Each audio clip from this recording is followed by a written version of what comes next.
Alors le pasteur disait ceci: les enseignements sur la Sainte Vierge Marie ne sont pas une émanation de l'Église catholique. Ce sont des enseignements bibliques. Pourtant, nous avons souvent tendance à réserver cette vérité uniquement à l'Église catholique. Or, lorsqu'il faut dire la vérité, il faut la dire. Nous, les églises de réveil, sommes parfois allés trop vite en besogne. Nous avons, à bien des égards, mal enseigné sur ce sujet. Lorsque la Sainte Vierge Marie portait l'enfant dans son ventre, cet enfant avait déjà 1 an. La Bible dit clairement « Emmanuel », ce qui signifie « Dieu avec nous ». Emmanuel, Dieu parmi nous. Les enseignements concernant la Sainte Vierge Marie sont d'une grande beauté. Nous devons reconnaître qu'elle a porté dans son ventre un enfant qui portait déjà le nom d'Emmanuel. Cela signifie que cette femme portait réellement Dieu en elle. Est-ce moi, Paulin, qui ai inventé cela? Est-ce l'Église catholique qui l'a inventé? Non, c'est écrit dans la Bible. Soyons donc justes. Lorsqu'il faut dire la vérité, disons-la avec honnêteté. Même si l'Église catholique parle de Marie comme de la mère de Dieu, où est le problème? L'enfant qui est né était Dieu, et cet enfant avait une mère. Sa mère s'appelle la Sainte Vierge Marie. Et si l'Église catholique n'a jamais enseigné que Marie était... Et l'Église catholique n'a jamais enseigné que Marie était la 4e personne de la Trinité. Je dis bravo au pasteur Paulin, s'il pourra un jour écouter cette vidéo, bravo pour son honnêteté. Parce qu'il y a des vérités bibliques que nous avons parfois laissées de côté, non parce qu'elles ne sont pas scripturaires, mais parce que nous les avons associées à une confession particulière. Dès qu'on parle de Marie, on pense directement à l'Église catholique, comme si c'est l'Église catholique qui d'elle-même a décrété de parler de Marie, alors que ces vérités sont dans la Bible. Les enseignements sur la Sainte Vierge donc ne sont pas une invention de l'Église catholique. Ils prennent racine dans l'Écriture sainte et ont été confessés par l'Église avant même les divisions confessionnelles. Même Luther avait écrit des livres sur la Vierge Marie. Luther, qui a créé l'Église protestante, il avait fait des livres, des très beaux livres sur la Vierge Marie. Donc la mariophobie est venue qu'après. Au début de l'Église, on a toujours parlé de la Vierge Marie. Et ce pasteur a raison. Quand on parle de Marie, on associe directement les catholiques, alors qu'il ne s'agit pas d'une invention de l'Église catholique. Donc dans mon livre, c'est à la page 35. Dans mon livre, j'avais déjà fait le constat. À la page 35, je disais que les pasteurs aiment prêcher sur Sarah. Ils aiment prêcher sur Rachel, sur Ruth, sur Jude, sur Déborah, sur Esther. Ils sont très zélés quand ils parlent de ces femmes-là. Mais quand ils parlent de Marie, la seule option, c'est le silence. Ça les gêne de parler de Marie. Et je suis sûr que le pasteur Paulin, qui a écrit ça, beaucoup de gens de son milieu vont le critiquer. Ils vont dire que c'est un pasteur infiltré. Ils vont dire que ce n'est pas un vrai pasteur, qu'il a été infiltré par les catholiques. Alors il a juste été honnête.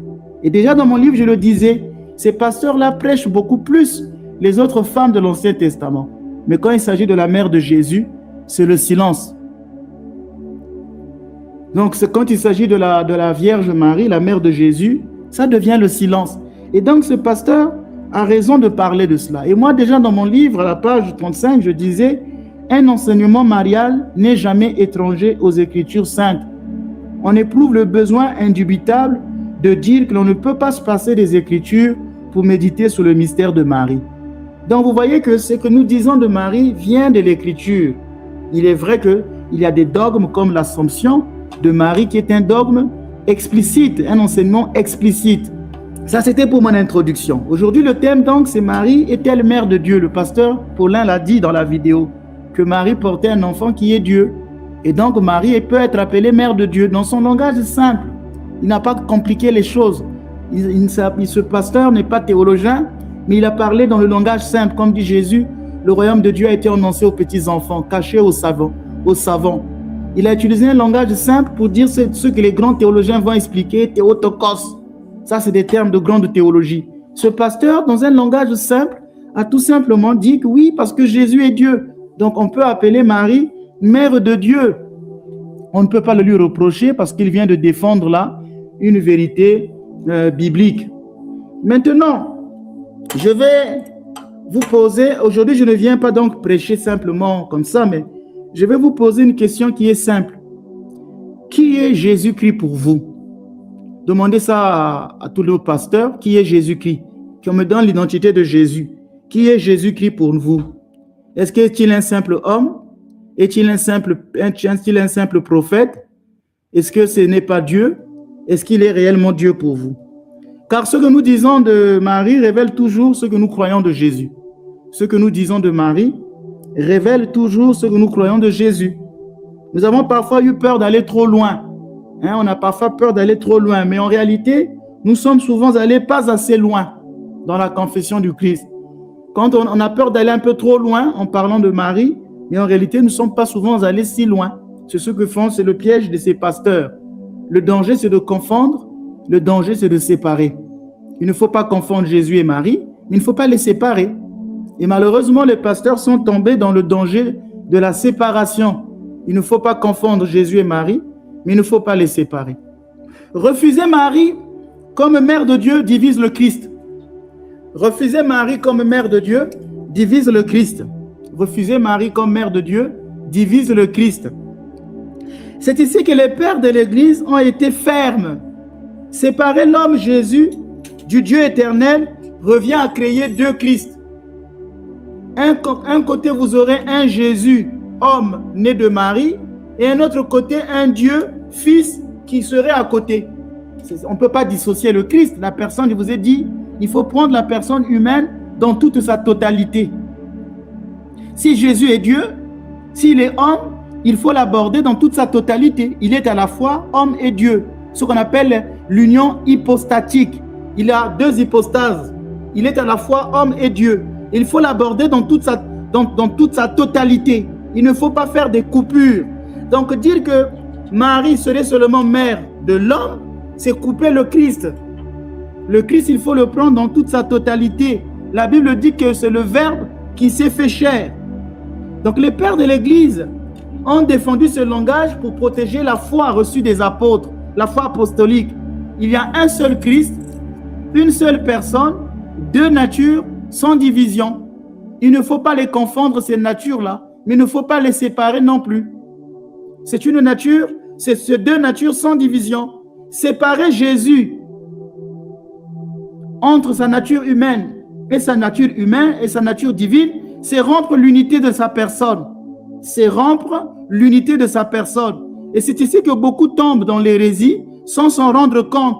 Si on dit que Marie a enfanté seulement l'homme Jésus, qu'il lui a seulement donné sa nature humaine, il ne peut pas être la mère de Dieu, alors donc Dieu est venu plus tard, dans le cas du Christ.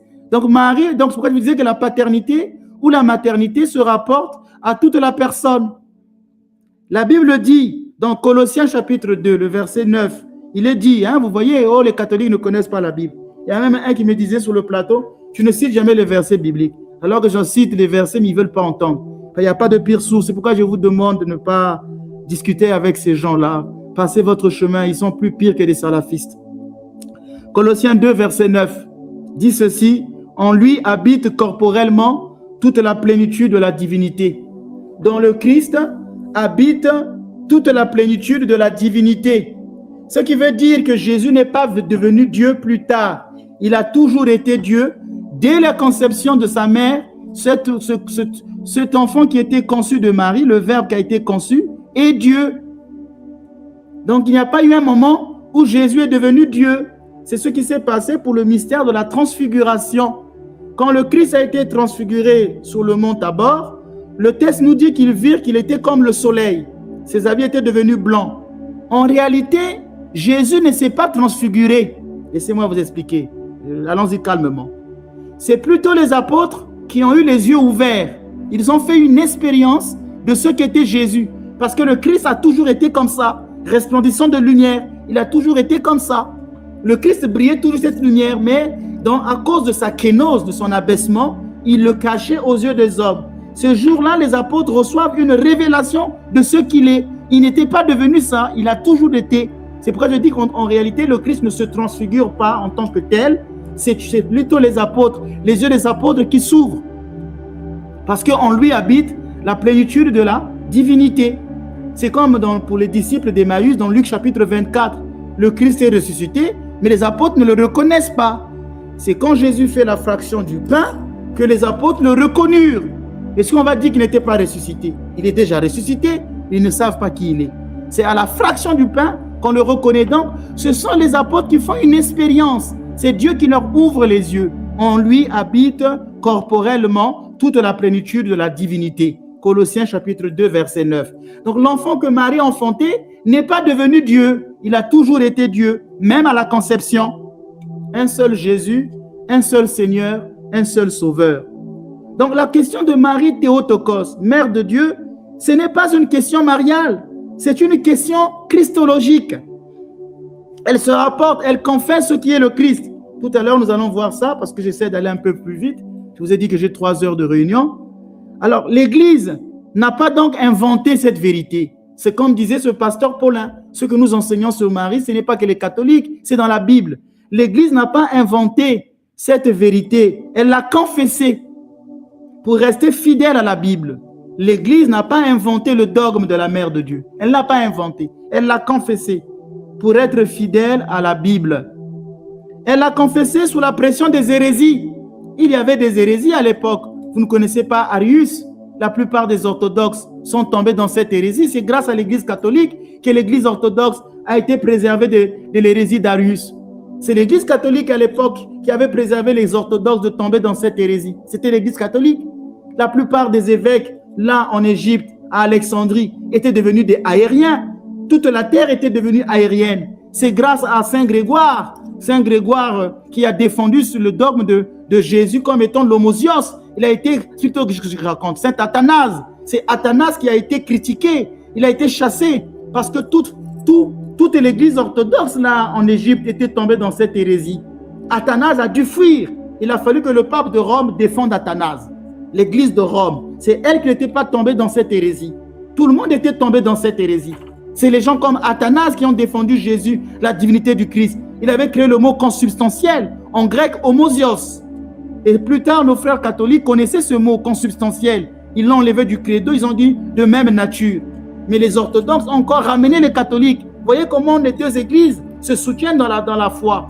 Une peut tomber, l'autre relève. À un moment, l'église catholique s'était éloignée du mot consubstantiel. Les orthodoxes ont rappelé à Rome, mais Rome, il faut revenir au premier mot. Et Rome est revenu au premier mot, consubstantiel. Parce que les orthodoxes ont dit à Rome, non, il faut revenir. Comme dernièrement, un peu le voyage du pape Léon, il n'a pas récité le filioque lors du credo. Parce que pour nous orthodoxes, il ne faut pas le faire. Par respect, ils ont donc... Les deux églises sont là. Mais sachez que la terre est arienne. Les gens confessaient que Jésus n'était pas Dieu. Et quand vous voyez ces pasteurs qui viennent chaque fois ramener des vieux dossiers, si celui qui est mort à la croix n'était pas Dieu, alors le sang du Christ ne peut pas nous sauver. Simplement ça. Ce qui n'est pas assumé par la divinité ne peut être sauvé. Donc son sang ne peut pas nous sauver. Donc si quelqu'un vous dit Jésus n'est pas Dieu, dites-lui si Jésus n'était qu'un simple homme, il ne pouvait pas nous sauver. C'est là où vous pouvez dire à vos pasteurs qui vous disent que Jésus n'est pas Dieu. Pourquoi ils refusent le baptême au nom de la Trinité? C'est juste à cause de ça. Parce qu'ils ont peur de confesser la divinité du Christ. Puisqu'ils savent qu'on ne peut pas baptiser au nom d'un homme. Refuser que Marie est mère de Dieu, c'est donc affaiblir la confession de l'incarnation. Si tu dis que Marie n'est pas mère de Dieu, donc tu ne crois pas en l'incarnation. Tu ne crois pas que Jésus est devenu homme, que Dieu est devenu homme. Et si tu es hérétique, c'est grave. Donc, si quelqu'un vous dit que Marie n'est pas mère de Dieu, il faut lui dire, mais tu tombes dans l'hérésie. Donc, Jésus n'est pas Dieu. Qu'il me dise que Jésus n'est pas Dieu simplement. Et s'il est Dieu, alors pourquoi ne pas accorder à Marie le titre de mère de Dieu? C'est ce que disait le pasteur Paulin. Bravo pour lui. Voilà un pasteur honnête. Je veux prier que tu restes dans la même ligne droite de ce que tu enseignes. Soyons clairs. Nous n'adorons pas Marie. Quand on dit que Marie est mère de Dieu, il ne s'agit pas d'une adoration. Quand on dit que Marie est mère de Dieu, il ne s'agit pas de l'élever au-dessus de Dieu. Comme on dit Marie, mère de Dieu, donc elle est au-dessus de Dieu. Non.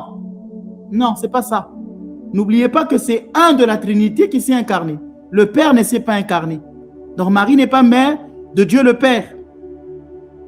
Le Saint-Esprit ne s'est pas incarné. Marie n'est pas mère du Saint-Esprit. Donc on ne l'élève pas au-dessus de Dieu. Elle est la mère du Fils de Dieu. Le Fils de Dieu lui a connu une kénose. Il a connu l'abaissement. Et seul Marie peut appeler Jésus par « tu es mon fils ». Comme le Père seul peut appeler Jésus par « tu es mon fils ». Qui d'autre peut oser appeler Jésus « tu es mon fils » ? Qui ? Bon, d'un point de vue spirituel, toute personne qui croit au Christ devient mère du Christ, devient comme Marie. Mais sinon, au point de vue temporel, le Fils de Dieu est devenu le Fils de Marie. Cependant, il n'y a pas deux fils, il n'y aura qu'un seul Fils. Au point que Marie pourra dire au Père, « Ô Père, le Fils que tu as engendré avant le temps est né de moi dans le temps, que tu as engendré avant le temps sans mère et maintenant né dans le temps sans père. » Au point qu'il n'y aura pas deux fils, mais il n'y aura qu'un seul Fils. Un seul Fils. Jésus seul est appelé Fils de Marie et Jésus seul est appelé Fils du Père. Donc, le titre de Marie, Mère de Dieu, il ne s'agit pas d'élever Marie au-dessus de Dieu. Merci d'avoir regardé cette vidéo. N'oubliez pas de liker et de nous donner votre avis sur le sujet développé.